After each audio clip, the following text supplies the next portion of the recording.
Okay, so the last thing that we need to do with our monster is to create that jump scare kill scene.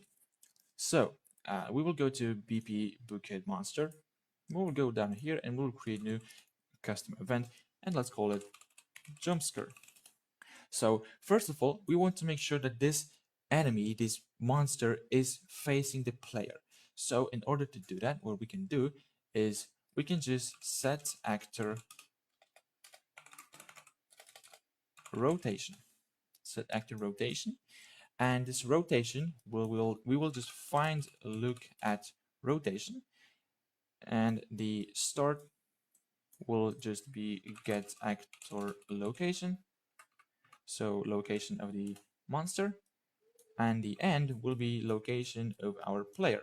Then what we will do is we will just stop the enemy from moving. So we can just get character movement, and we will do disable movement, so he can no longer move. And we want to do the same thing for the player. So let's just grab our player reference, and from here what we can do is disable input. Okay, disable input, and it asks for player controller, so we can just get player controller. So I want to make the camera move and look at the monster's hand when he's attacking to make this feel more interesting. So we will create a variable for that. This variable will be called lock camera question mark. By default, it will be set to false, but here, when we are attacking the player, we want to set this to true. And we will take care of the camera a little bit later.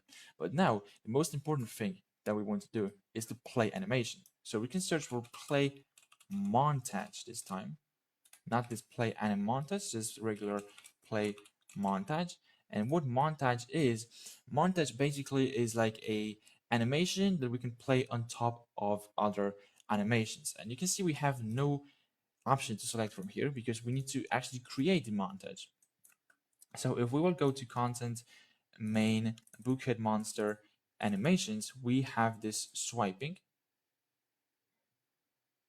This is the attack animation. So what we can do is we can right click here, and now we can just create anim montage. And we don't need to rename this. The naming is pretty good. And if you open this up, it's a regular animation, but it can be played on top of different animations. And now really, really important is this group right here, this default group default slot. This is a slot that the animation will play in. So now the last thing that we need to do in animation blueprint is we need to go back to this locomotion, back to animation graph. And here, before we plug this state machine to output, we need to add this slot default slot. So this default slot will be played on top of this locomotion, and in this default slot, this animation montage will play. Okay, so now we can close this. We can also compile, save, and close the animation blueprint. And now here in this animation, and now here in this blueprint monster, we can select this mutant swiping montage. So he will actually play this montage, but now also we need to select, we need to plug in the mesh. So let's do that. And when we play the montage, we can also just play sound 2D. And the sound that we will play is Bookhead Monster. After that, I want to change the player's field of view to make this scene look a little bit nicer. So we can just grab our player reference, get camera reference, so it should be down there, get camera. And from this camera, we can set field of view, and I will set new field of view to 120. So we will just see the enemy a little bit better. From the player, we also want to grab our spotlight, which is our flashlight. It should be down there, okay? And I want to enable this. But before we enable this flashlight, I want to also change it a little bit. So we will set outer cone angle to 60, just to make this cutscene a little bit better. And from here, we can check if it is visible,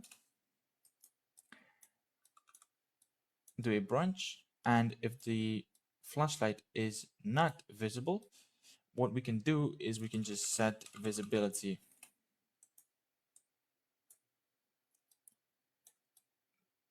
to true. So this new visibility should be set to true. And also we can just play sound 2D, which will be our flashlights on. So let's go over this one more time. Whenever the enemy attacks the player, first of all, we are rotating the enemy to face the player. We're disabling movement for player and enemy. Then we're playing the attack animation, and we are turning on the flashlight so we can actually see the enemy. If the flashlight is turned off, we need to turn it on to make the enemy visible.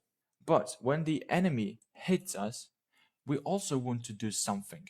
So how can we do that? If you open up this swiping montage, we can add different notifies as well. So we can right click, add notify, and montage notify. So now whenever this arm is hitting the player, something like here maybe, I will make this notify a, let's call this break flashlight. And then we will also add another one. So right click, add notify, montage notify. And this will be around like maybe here.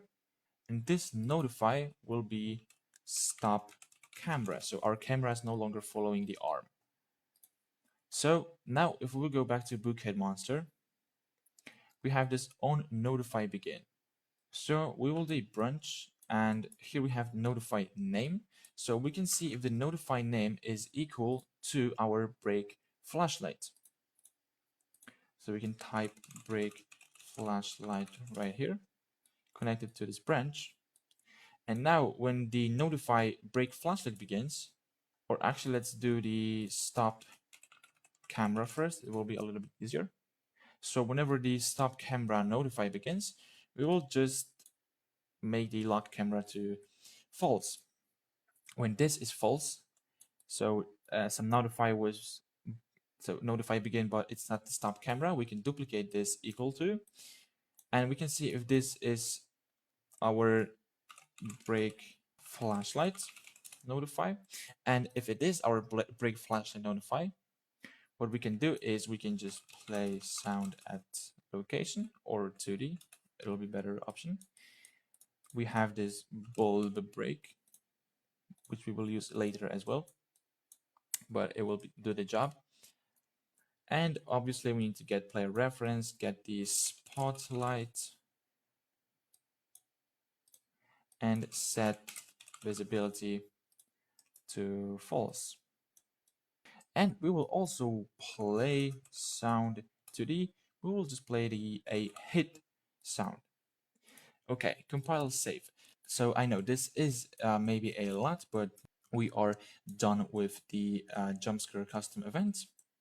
So now where do we want to call this event? That's pretty simple. We need to call this whenever we have this chase the player, and when we actually reach the player, instead of doing that print string, we can just call this Jumpscare custom event,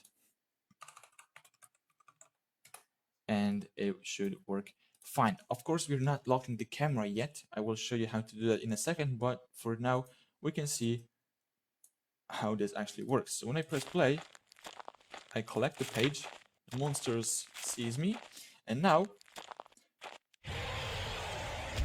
yeah, you can see he attacks me, sound effects are playing, flashlight is turning on and off, and this is looking really nice. But as you can see, it doesn't feel great because the camera is just static. It doesn't feel that our player is actually moving. So we will fix that with the lock camera. So let's go to Bookhead Monster. We can comment this thing as a jump scare. Okay. And now we actually need to go and create event tick. So on event tick, we will create a branch to see if the camera should be locked. And if the camera should be locked, what we will do is we will just get player controller, and we will set control rotation. So we will rotate the controller. So what position we want to rotate the controller to? We will just use something called rinterp2. So it will interpolate from one value to another value. So the current value will obviously be our player reference get control rotation. And as for the targets, that will be also pretty simple.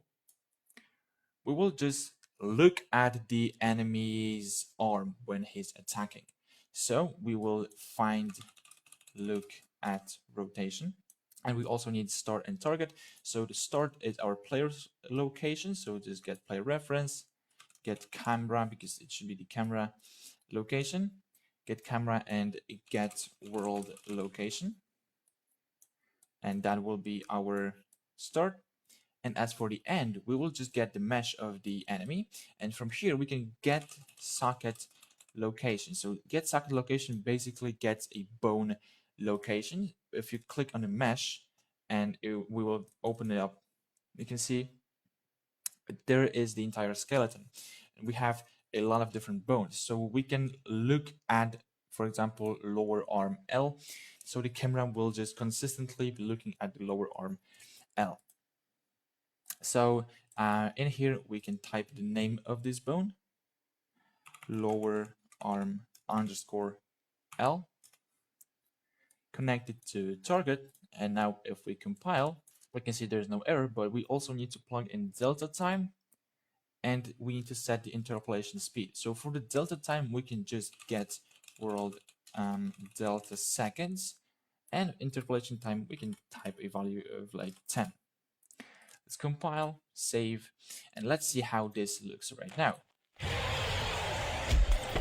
Yeah, this is way better. You can see the enemy, if he'll chase us, he attacks us and our camera follows his left arm, the attacking arm, and this entire cutscene just feels more alive. And obviously now we will display the dev screen that we will create later. But yeah, that's pretty much all we need to do with the enemy, and we cannot move, enemy can't move. So yeah, that's it for the enemy.